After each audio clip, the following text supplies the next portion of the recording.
الحمدللہ الاحد الصمد لم یلد ولم یولد ولم یکن لہ کفوا احد الحمدللہ الذی ہدانا لہذا وما كنا لنہتدی لولا ان ہدانا اللہ لقد جاءت رسلنا بالحق امی المکی المدنی الخرشی حبیب الہ العالمین اشرف المرسلین خاتم النبیین شفیع المذنبین رحمۃ للعالمین بالخاص محمد صلی اللهم صل على محمد وآل محمد. الامام المظفر الشجاع الغضنفر قاسم طوبہ و سخر میزان الاعمال مقلب الاحوال یاسب الدین امیر المومنین علی ابن ابی طالب اللهم صل على محمد وآل محمد. وعلى اہل بیت الطیبین الطاہرین المعصومین المظلومین ولعنۃ اللہ علی اعدائہم اجمعین من لیل هذا الى قیام یوم الدین. اما بعد فقد قال اللہ تبارک و تعالی فی محکم کتابہ ومتقن خطابہ وقولہ الحق بسم اللہ الرحمن الرحیم قل لا اسألکم علیہ اجرا الا المودۃ فی القربى. سلوات. اللهم صل على محمد وآل محمد. تمام تر تعریف اللہ ہی کے لیے ہے جس نے محمد آل محمد کی محبت میں اس نظام شمس قمر کو ذوالفشاں فرمایا اور کائنات کی ہر شے کو پیدا کیا، اور جنہوں نے محبت قبول کرنے میں اہل بیت کی سبقت کی انہیں کمالات عطا کیے، انہیں حسن عطا کیا، انہیں قیمتی بنایا گیا، اور وہ لوگوں کی نظر میں برگزیدہ قرار پائے، ان کی عزت بڑھ گئی. جنہوں نے اہل بیت کی محبت قبول کرنے میں سبقت کی ان کو اللہ نے عزتیں عطا فرمائیں، لوگوں کے لیے لوگوں کے دل میں جگہ بن گئی. جیسے کہ فیروزہ اہل بیت کی محبت کا کمال یہ ملا کہ وہ پہن کے اگر کوئی دعا کرے تو معصوم فرماتے ہیں کہ اسے رد کرتے ہوئے شرم محسوس ہوتی ہے. صرف مومن کی علامت بن گیا صرف اہل بیت کی محبت کو اختیار کر کے. تو اسی طرح کائنات کی جن چشموں کو دیکھیں گے آپ، ان چشموں کا پانی شیریں ہو گیا جنہوں نے اہل بیت کی محبت میں، اور جنہوں نے قبول کرنے میں تاخیر کی ان کا پانی بدمزہ اور کری رہ گیا. تو یہ کمالات جو اہل بیت کے در سے بیٹھے، تو اس کا ایک منفی پہلو یہ رہا کہ جہاں اہل ظرف اور شرافت نفس محبت کرتی ہے اچھائیوں کی، وہیں پر کم ظرف اور بد نفس لوگ اہل کمال سے بغض رکھتے ہیں. یوسف کے بھائیوں کا قصہ ہے، اور ایسے بہت سے قصے ہیں کہ اہل کمالات تمام انبیاؤں کو اللہ نے کمال دے کے بھیجایا، اور ایسا کمال دے کے بھیجایا جو اس وقت کے لیے ایک چیلنج رہا. کہ جب سامری کے بارے میں پتہ چلا کہ وہ جو ہے جادوگروں کو جادو سکھاتا تھا، فرعون کے جو جادوگر تھے ان کو سامری نے سکھایا تھا اژدہا کیسے بناتے ہیں جادو سے. لیکن آخری وقت میں اس نے موسیٰ کی تابعداری اختیار کی. کب؟ جب موسیٰ نے نیل میں رستہ بنایا تو اس وقت موسیٰ کی امت میں شامل ہو گیا. تو موسیٰ جانتے تھے کتنے لوگ نیل کے پار آئے ہیں. جب گنا تو ایک شخص زیادہ دکھا، تو دیکھا کہ کون زیادہ دکھ رہا، تو ایک شخص منہ چھپاتا ہوا نظر آیا، تو وہ تھا سامری. تو کہا کہ تو کیسے آ گیا؟ تو کہا کہ میں نے اپنا امام بدل لیا، تمہیں بنا لیا اپنا امام. یعنی آخری وقت بھی اگر انسان نیکی کے راستے کو پکڑ لے تو اللہ اسے نجات دے دیتا ہے. لیکن سامری پھر بدل گیا، گمراہ ہوا وہ تو، لیکن حر جو آیا حسین کی خدمت میں آخری وقت، تو وہ ایسے آیا کہ علیہ السلام ہو گیا. وہ شرف ملا حر کو کہ بادشاہ تک رشک کرتے تھے حر پر. مشہور واقعہ ہے کہ ایک بادشاہ نے کہا کہ شہید کا جسم، شہید زندہ رہتا ہے، خراب نہیں ہوتا، تو میں شہید کا جسم دیکھنا چاہتا ہوں، خبر کھول کے. اب علماء سارے پریشان ہو گئے. ابھی اس کے ساتھ لشکر ہے، فوج ہے، تلواریں ہیں، جو چاہے کر سکتا ہے. اب کہتا ہے کہ شہید کی خبر کھود کے دیکھیں. تو آخر کو کسی نے کہا کہ بھائی سب سے آخر میں جو حسین کے پاس آیا وہ حر ہے، تو حر کی خبر کھود کے دیکھ لے، جیسی کی ویسی ملے گی تازہ. تو چنانچہ حر کی خبر کو کھولا گیا تو دیکھا گیا کہ تر و تازہ لاشا رکھا ہوا جیسے کہ ابھی رکھا ہو. نہ اس کے کپڑے میلے ہوئے ہیں، نہ اس کے پیشانے کا پسینہ سوکھا ہے، بالکل تازی میت رکھی ہوئی ہے. تو اس کو جو خون نکلا تھا وہ خون بھی تازہ تھا.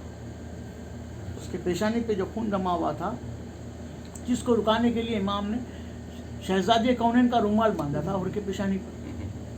تو جب اس نے وہ دیکھا کہ خون تک تازہ ہے تو چاہا کہ رومال کھولے حضرت حر کا. جیسے اس نے رومال کھولا خون بہنا شروع ہو گیا، فوراً بند کر دینا پڑا. کہ زندگی کی علامت یہ ہے کہ خون زخم سے فوری نکلتا ہے زندگی، جبکہ لاش سے خون نہیں نکلتا. 1400 سال کے بعد میں، بلکہ یہ 100 سال 200 سال پہلے کا واقعہ ہے یا 400 سال پہلے کا واقعہ ہے، تو بھی 1000 سال ہو چکے تھے، لیکن میت تازی تھی. اور جو رومال باندھا تھا وہ تھا شہزادی کا رومال، اس کے سر پہ باندھا. کیوں؟ کہ حسین کی نصرت کے لیے آیا. تو اب یہ انصاف کے پرے بات تھی کہ جو نصرت کے لیے آیا اسے رومال ملے. تو اب یہ جو قیامت تک حسین کی نصرت کے لیے آ رہے ہیں انہیں کیا ملے گا؟ تو انہیں بھی دامان سیدہ میں جگہ ملے. حر کو رومال ملا تو تمہارے آنسوؤں کے لیے بھی رومال سیدہ ہے، بشرطے کہ ویسے بہاؤ جیسے شہزادی چاہتی ہیں. اور آج شب عاشور آ گئی. اب کوئی ایسا میں موضوع نہیں پڑھنا چاہتا کہ لوگ واہ واہ کریں. کیوں؟ کہ آج کی شب صرف آہ و بکا کی ہے، صرف آہ کرنے کی رہ گئی ہے شب. اور کل کا دن بھی یہی ہے کہ آج سے لے کے کل شام تک کوئی کسی کو سلام نہ کرے، کیونکہ فاطمہ کا بھرا گھر اجڑا. شب عاشور سب موجود تھے. ابھی علی اکبر موجود ہیں، ام لیلا موجود ہیں، قاسم موجود ہیں، فروا موجود ہیں، اصغر موجود ہیں، رباب موجود ہیں، زینب موجود ہیں، زینب موجود ہیں، پسرانے مسلم موجود ہیں، سب موجود ہیں. لیکن ایک دن میں یہ گھر ایسے اجڑے گا کہ کل بیویاں خاک پر بیٹھی ہوئی ہوں گی اور بچوں کے لاشیں ان کے سامنے ایسے پڑے ہوں گے کہ جن کے جسموں پر سر نہیں ہوگا. عجیب مصائب ہے کہ ایک دوپہر میں زہرا کا بھرا گھر اجڑ گیا. مخاطب کہتے ہیں کہ جب صبح عاشور آئی تو امام نے شہزادے علی اکبر کو بلایا اور کہا کہ بیٹا ذرا اذان کہنا، تمہاری پھوپھی اپنے نانا کی آواز سننا چاہتی ہے. جب حسین نے اپنی بہن کا ذکر کیا نا تو اکبر کو بھی اپنی بہن یاد آ گئی. ابھی آپ نے مرثیہ سنا تو علی اکبر نے کیا کہا؟ بابا میں اذان تو کہوں گا لیکن آپ سے ایک گزارش ہے. کہا بیٹا کیا کہنا چاہتے ہو؟ کہا کہ میری آواز میری بہن تک پہنچا دیں. تو مخاطر میں ملتا ہے کربلا میں علی اکبر نے اللہ اکبر کی آواز بلند کی، وہاں مدینے میں بستر سے بیمار اٹھی کہ یہ تو میرا بھائی علی اکبر اذان دے رہا ہے. کیا ہمارا قافلہ واپس آ گیا؟ لیکن صرف بی بی کے خدمت میں اکبر کی اذان کی آواز تھی. اکبر کو دیکھنا نصیب میں لکھا نہ تھا، قافلہ تو نہیں لوٹا. لیکن اس اذان کا اثر حر کے دل پہ یہ ہوا کہ جو رات بھر فیصلہ نہ کر سکا تھا، صبح عاشور اس نے فیصلہ کیا کہ وہ حسین کی خدمت میں پہنچے گا. اور حر آیا امام کی خدمت میں. تو دستور یہ بنایا گیا تھا عاشور کے دن کہ خیام حسینی سے دور دور تک امام کے چاہنے والوں نے ایک حصار باندھا تھا پہرے کا. تو اگر کوئی خیام کی طرف بڑھے تو اسے پہلے اس حصار سے گزرنا پڑتا، وہ پہرے سے گزرنا پڑتا. تو زہیر قین جہاں پہرا دے رہے تھے ادھر سے حر امام کی خدمت میں داخل ہونا چاہتا تھا. زہیر نے کہا کون؟ انہوں نے کہا کہ حر ابن یزید. حر ابن یزید رہائی نام ہے اس کا. تو کہا کہ کیا چاہتے ہو؟ تو کہا کہ میں حسین سے ملنا چاہتا ہوں، آقا کی خدمت میں پابوسی کو جانا چاہتا ہوں. تو کہا کہ ملنے کی اجازت تو دی جا سکتی ہے، لیکن ایک شرط ہے کہ ہتھیار لگا کے کوئی حسین کے قریب نہیں جا سکتا، اپنے ہتھیار کھول کے رکھ دو۔ تو یہ بات اس وقت عرب میں بڑی معیوب مانی جاتی تھی کہ زندہ شخص اپنے ہتھیار دے دے۔ لوگ مرتے مرتے بھی اپنا تلوار پہ کا قبضہ نہیں چھوڑتے تھے، بہادری کی علامت سمجھتے تھے ہتھیار تھامنا۔ اب آج کہہ رہے ہیں کہ اگر حسین سے ملنا ہے تو اپنے ہتھیار کھول کے رکھ دو ورنہ جانے نہیں دوں گا، تیر ترازو کر دوں گا کہا، یعنی ایسے تیر ماروں گا کہ جو تمہارے سینے کے آر پار ہو جائے گا، تیر ترازو کر دوں گا۔ تو حضور نے کہا کہ عرب میں کسی ماں نے ایسا بچہ پیدا نہیں کیا کہ جو زندگی میں حضور کے ہتھیار لے لے، لیکن آج میں اپنی غرض لے کے آیا ہوں۔ میں تمہاری بات اسی لیے مان رہا ہوں کہ میں شرمندہ ہوں اپنی غلطی پر، میں اپنے ہتھیار کھول کے رکھ دیتا ہوں۔ اس نے اپنے ہتھیار ڈال دیے اور کہا، بیٹے سے کہا کہ میرا چہرہ آبا سے چھپا دے، مجھے ایسے لے کے چل جیسے مجرم کو لے جائے۔ اور جب بڑھنے لگا ہے حر، تو عجیب مقاتل میں ملتے ہیں واقعات کہ اس کے بیٹے نے کہا اللہ اکبر، تو حر کے چہرے پہ تو کپڑا پڑا ہوا تھا، نظریں نیچے تھی۔ بیٹے سے پوچھا کہ بیٹا آواز کیوں بلند کی؟ تو کہا کہ حر تو بڑا خوش نصیب ہے، حبیب و زہیر تیرے استقبال کے لیے آ رہے ہیں۔ چند قدم آگے بڑھا تو اس کے بیٹے نے پھر سے کہا اللہ اکبر۔ کہا آپ کس لیے کہتا ہے بیٹا؟ تو کہا تیرے استقبال کے لیے عباس و علی اکبر آ رہے ہیں۔ چند قدم آگے بڑھا تو اس کے بیٹے نے پھر کہا اللہ اکبر۔ کہا بیٹے اب کیوں کہہ رہا؟ تو کہا تیرے استقبال کے لیے آقا حسین آ رہے ہیں۔ تو کہا مولا جب قریب آئے تو مجھے اشارہ کرنا، میں قدموں پہ گر جاؤں گا۔ اور جب مولا پہنچے ہیں قریب تو حر نے قدموں پہ گرا دیا اور کہا کہ آقا کیا میرا قصور معاف ہو سکتا ہے؟ زہرا کے لال نے کہا کہ تجھے میں نے بھی معاف کیا، میرے خدا نے بھی معاف کیا، تیری ماں نے تیرا کتنا پیارا نام رکھا ہے، تو دنیا میں بھی آزاد ہے اور آخرت میں بھی آزاد ہے۔ حر کے معنی آزاد کے ہیں، تو امام نے وہی کہا کہ تو دنیا میں بھی آزاد ہے اور آخرت میں بھی آزاد ہے۔ اب حر نے کہا کہ آقا آپ نے اگر قصور معاف کر دیا تو اس کی دلیل دیجیے۔ تو کہا کیا چاہتا ہے؟ کہا کہ یہ داغ بیٹے کا داغ چاہتا ہے، یہ دل۔ آپ جانتے ہیں مولا کائنات سے سوال کیا گیا تھا کہ انسان کے لیے سب سے بڑی نعمت کیا ہے؟ تو مولا نے کہا تھا اولاد کا جوان ہو کر ماں باپ کے سامنے چلنا پھرنا ماں باپ کے لیے سب سے بڑی نعمت ہے۔ تو سب سے بڑی تکلیف بھی پھر یہی ہے کہ وہ نوجوان اولاد چھوٹ جائے۔ تو یہ کہتا ہے کہ میں اپنے جوان بیٹے کا داغ لینا چاہتا ہوں دل پر، کہ سب سے بڑا زخم جو ہے انسان کے لیے وہ میں لینا چاہتا ہوں۔ اس کے بیٹے علی کو اجازت ملی، نام علی تھا، بڑا بہادر بیٹا تھا حر کا، بہت اچھی جنگ لڑی، لیکن لاکھوں کا لشکر تھا۔ وہ وقت بھی آیا کہ جب گھیر لیا گیا تو زخمی ہو کے جب گھوڑے سے زمین پہ آنے لگا تو آواز پڑی کہ بابا میرا سلام لے۔ جب اس کی آواز سنا تو حر بے چین ہو کے اٹھا، تو حسین نے اس کے سینے پہ ہاتھ رکھ کے کہا حر، نانا کی شریعت اجازت نہیں دیتی کہ بوڑھا باپ جوان بیٹے کو مرتے ہوئے دیکھے، تو ٹہل جا، میں تیرے بیٹے کو سنبھالوں جا کے۔ میں کہوں گا مولا حر کے بیٹے کو تو وقت آپ نے حر کو سنبھال لیا، لیکن جب اکبر نے آواز دی تو مقاتل کہتے ہیں کبھی اٹھے کبھی سلطان مشرقین گرے۔ لکھا یہ ہے کہ 72 جگہ حسین گرے، اور جب اکبر تو پہنچا چکے خیمہ گاہ میں تو میدان میں آئے حسین اور آواز استغاثہ بلند کی، حل من ناصر ینصرنا، حل من معین یوننا، ہے تو میری مدد کرے، ہے کوئی جو میری نصرت کرے۔ کون کرتا مدد؟ شہداء کی لاشیں تڑپ رہے تھے، کٹے ہوئے گلوں سے لبیک کی آواز آ رہی تھی، لیکن حسین جس آواز پر متوجہ ہوئے وہ خیمے سے رونے کی آواز آ رہی تھی کہ بیویاں رو رہی تھی خیمے میں۔ حسین واپس خیمے میں آئے، شہزادی زینب سے کہا کہ میں نے بآواز بلند گریا کرنے سے روکا ہے، گریا کرنے سے نہیں، بآواز بلند گریا کرنے سے روکا ہے۔ پھر کیوں روئی؟ تو کہا کہ بھیا آپ کی آواز پر علی اصغر نے اپنے آپ کو جھولے سے گرا دیا۔ آپ جانتے ہیں اصغر شب عاشور اتنے پیاسے تھے کہ حرکت نہیں تھی جسم میں، لیکن عصر کے ہنگام میں اپنے آپ کو جھولے سے گرایا تو کتنی طاقت صرف کی ہوگی.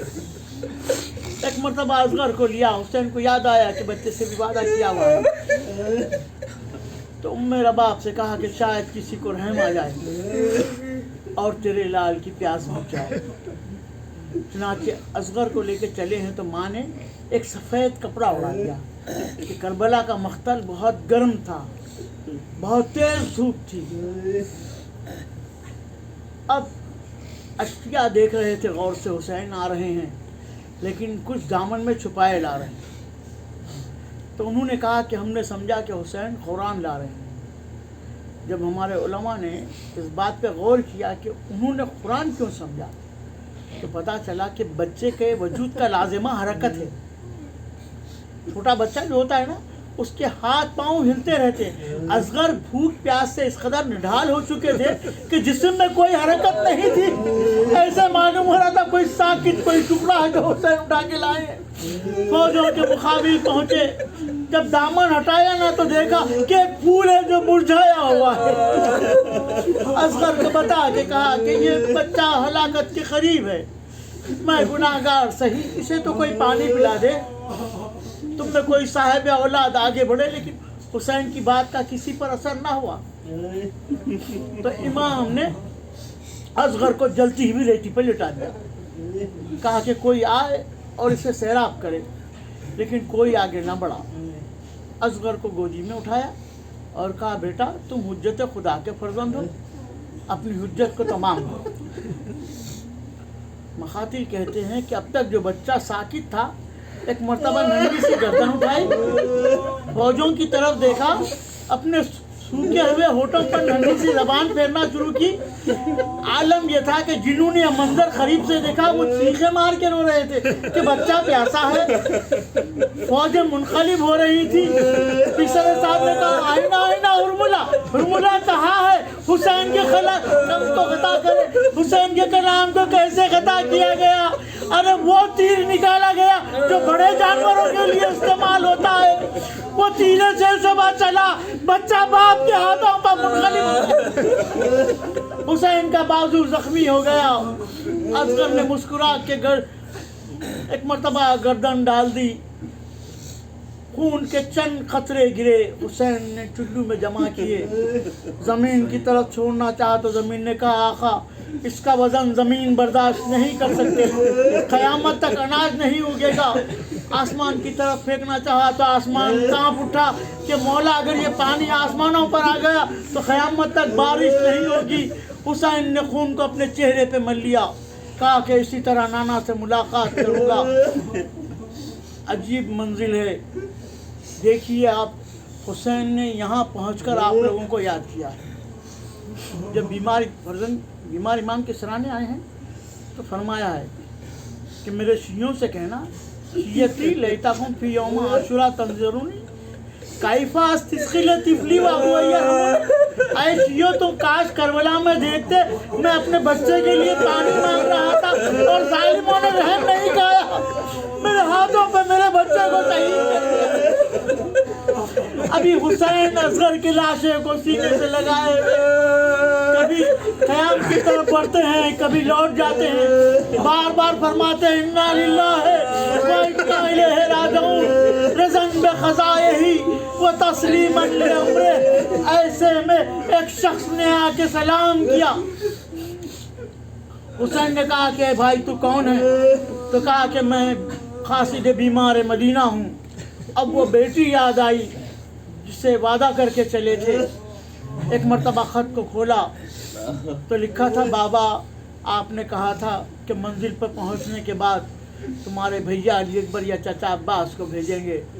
میں انتظار کر رہی ہوں، مجھے لینے کوئی نہیں آیا. میرا مرض بڑھا جاتا ہے. تھوڑے سے گلے شکوے تھے جیسے بیٹیاں اپنے باپ سے کرتی ہیں. اس کے بعد لکھا تھا کہ میری جانب سے پھوپھی کے سلام کہنا، چچا عباس کے سلام کہنا، بھیا علی اکبر کے سلام کہنا. تو اب حسین خط پڑھتے جاتے ہیں، ایک ایک لاشے کی طرف مخاطب کر کے کہتے ہیں فاطمہ نے سلام کہا، سب سے آخر میں لکھا تھا میرا بھیا علی اصغر اب گھٹنیوں چلنا ہوگا، میرے اصغر کے آنکھوں کا بوسہ لینا، گوار رہیو کہ فاخر سے جھومتا ہے حسین اور ان کے بھائی کی آنکھوں کو چومتا ہے حسین۔ اصغر کی آنکھوں کا بوسہ لیا اور اس کے بعد لاش اصغر کو لیے ہوئے پشت خیام پر پہنچے اور زینب کو آواز دی۔ جیسے ہی حسین نے زینب کو آواز دی، سب سے پہلے ام رباب دوڑی چلی آئیں اور جیسے ہی آئی پہلا سوال یہی کیا کہ آقا میرا بچہ تو خیر سے ہے۔ اب امام نے کہا کہ رباب بتاؤ میں کون ہوں؟ تو کہا کہ آپ آقا و مولا ہیں، سید و سردار ہیں، امام ہیں۔ تو کہا کہ وعدہ صبر کرو۔ اللہ اکبر، اس منزل پر بھی کوئی وعدہ صبر کرتا ہے؟ لیکن ہماری جان قربان شہزادی پر کہا کہ آپ امام ہیں، میں وعدہ صبر کرتی ہوں۔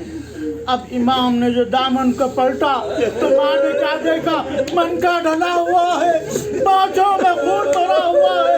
ایک مرتبہ آنکھوں میں آنسو آ گئے، تڑپ کے بس اتنا کہا میرے لال کیا تیرے سے کے بچے بھی ذبح کیے جاتے ہیں؟ کیا تیرا قاتل صاحب اولاد کا تھا؟ اصغر کو لیا حسین کی گودی سے، جھولے میں لے گئی، جھولے میں لٹا کے کہا میرے لال یہ ماں کی آخری خدمت ہے، قبول کر لے۔ حسین نے کہا کہ لاشوں کو لاؤ، ابھی اور امتحان دینے ہیں، اور امتحان دینے ہیں۔ مقاتل کہتے ہیں کہ پشت خیام پر ماں کی گودی میں لاشا ہے۔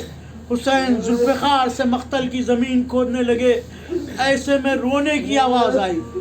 جب رونے کی آواز آئی تو امام نے چاروں طرف دیکھا، کچھ نظر نہ آیا تو غور کیا تو تلوار رو رہی تھی۔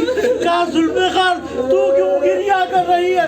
تو اس نے کہا میں مولا کے ہاتھوں میں ہوتی تو مولا کے دشمنوں کو نابود کرتی تھی، اس کے بعد مولا مجھے لا کے شہزادی کے سپرد کرتے تو شہزادی میرا خون صاف کرتی، مجھے جب دھوتی تو مجھ سے گفتگو کرتی، کہتی کہ ذوالفقار کربلا میں حسین کی مدد کرنا، حسین کے دشمنوں کو فنا کرنا تو میں نے وعدہ کیا تھا، لیکن میں یہ نہیں جانتی تھی کہ مجھ سے معصوم کی قبر کھودائی جائے گی۔ جب خبر کھود چکے حسین تو ایک مرتبہ یاد آیا کچھ۔ تاریخ میں ملتا ہے کہ جب سرکار کے فرزند ابراہیم دنیا سے گزرے تو انہیں غسل دیا گیا، کفن پہنایا گیا اور اس کے بعد قبر تیار کی گئی۔ تو آ کے کسی نے رسول اللہ سے کہا کہ اپنے بیٹے کو قبر میں رکھیں، تو رسول اللہ نے کہا تمہیں ذرا رحم نہیں آیا مجھ پر؟ کوئی باپ سے بیٹے کو قبر میں رکھنے کے لیے کہتا ہے؟ علی سے کہو کہ علی رکھے۔ میں کہوں گا رسول اللہ آپ کے لیے علی موجود تھے، آپ کے بیٹے کو علی نے قبر میں رکھا تو زمین گرم نہیں تھی، اصحاب موجود تھے، بچہ بھوکا پیاسا نہیں تھا، لیکن حسین کی منزل امتحان یہ ہے۔ ابھی آپ نے سنا کہ زمین کتنی گرم تھی کربلا کی کہ اگر دانا ڈالا جاتا تو کھیلی بن جاتا، ایسی زمین پر حسین نے اصغر کو رکھا۔ اب جب ریت ڈالنے کی باری آئی تو ہاتھ کانپنے لگے، فرات کا رخ کیا، کہا بھیا عباس میں اصغر کو دفن کر رہا ہوں، آؤ بھیا میری مدد۔